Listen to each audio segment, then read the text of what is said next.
Assalamualaikum warahmatullahi wabarakatuh. Kami dari kelompok 3 yang berjumlahkan anggota 3 orang. Yang pertama saya sendiri Putri Alfiana, yang kedua ada Saudari Arpah, dan yang ketiga ada Saudari Adelia Astuti Dudi. Baik, langsung saja kami akan mempresentasikan PPT kami yang berjudul Konsep Kebutuhan dalam Islam. Materi yang pertama akan disampaikan oleh saya sendiri, Putri Alfiana. Definisi kebutuhan. Kebutuhan sama artinya dengan keinginan. Suatu keinginan ditentukan oleh konsep kepuasan. Keinginan dalam perspektif Islam ditentukan oleh konsep maslahah. Pembahasan konsep kebutuhan dalam Islam erat kaitannya dengan tujuan syariah, yaitu mengenai tercapainya kesejahteraan semua umat manusia. Teori konvensional. Dalam teori ekonomi konvensional, kepuasan dalam kurung utility digambarkan seperti memiliki barang atau jasa untuk memuaskan keinginan manusia. Kepuasan ditentukan secara subjektif. Tiap individu mencapai kepuasannya menurut ukuran dan kriterianya masing-masing. Suatu aktivitas ekonomi untuk menghasilkan sesuatu adalah didorong karena adanya kegunaan dalam sesuatu itu. Jika sesuatu itu dapat memenuhi kebutuhan, maka manusia akan melakukan usaha untuk mengkonsumsi sesuatu itu. Maslahah.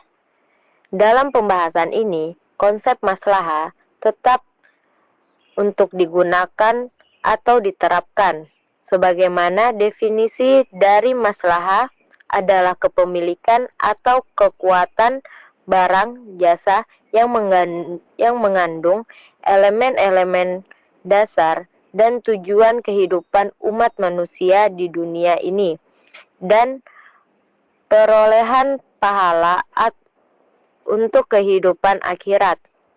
Kemaslahatan manusia akan tercapai jika kebutuhan primer, sekunder, dan tersier telah terpenuhi. Manfaat dan berkah dalam kurung maslahah hanya akan diperoleh ketika prinsip dan nilai-nilai Islam bersama-sama diterapkan dalam perilaku ekonomi. Jenis-jenis kebutuhan.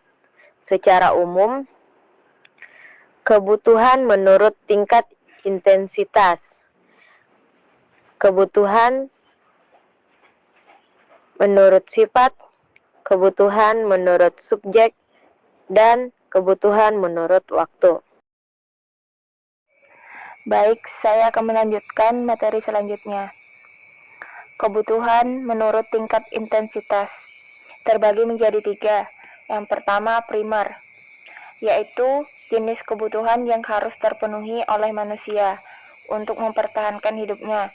Misalnya, makan, minum, rumah, dan pakaian. Yang kedua, sekunder, kebutuhan yang bersifat pelengkap setelah terpenuhinya kebutuhan primer. Contohnya, seperti kendaraan, kipas angin, meja, dan peralatan lainnya untuk meningkatkan kenyamanannya. Yang terakhir, tersier, kebutuhan yang sifatnya mewah, walaupun sudah terpenuhi kebutuhan primer dan sekunder. Sifat manusia selalu ingin mempunyai yang lebih, contohnya mobil, kapal pesiar, dan barang mewah lainnya yang dapat meningkatkan status sosialnya. Kebutuhan menurut sifat terbagi menjadi 2. Yang pertama, kebutuhan rohani, yaitu kebutuhan yang bersifat kejiwaan. Misalnya, agar terhindar dari kebosanan rutinitas sekolah, kita perlu menghibur diri dengan mendengarkan musik atau menonton film. Sebagai makhluk beragama, kita pun ingin menjalankan ibadah dengan baik. Yang terakhir, kebutuhan jasmani. Kebutuhan jasmani yaitu kebutuhan yang berhubungan dengan jasmani, seperti makanan, pakaian, dan minuman. Kebutuhan menurut subjek dibagi menjadi 2. Yang pertama, kebutuhan individual, yaitu kebutuhan tiap orang berbeda-beda. Misalnya, guru membutuhkan kapur tulis atau spidol, sedangkan petani membutuhkan cangkul.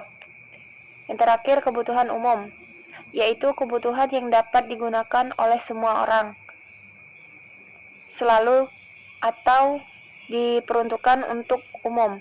Contohnya, jembatan penyeberangan dapat digunakan semua orang untuk menyeberang.